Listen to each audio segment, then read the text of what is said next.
ننګرهار کې پر کلدارو 02 عملیات پیل شول.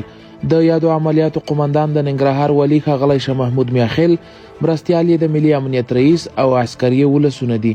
مرداره کلداره به راتلونکې یوه اونۍ کې له پښو وغورځي، خو په دې شرط چې موږ او تاسو ورسره همکاري وکړو، غږ پورته کړو او عامه پوهاوی وکړو.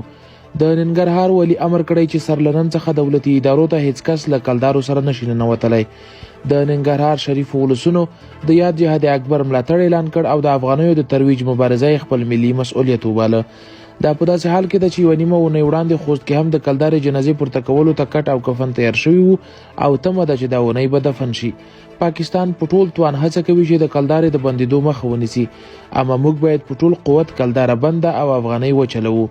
ګرانو هیوادوالو، همدا اوس دا ویډیو شریکه او دا پاڼه در سره خوښه کړئ.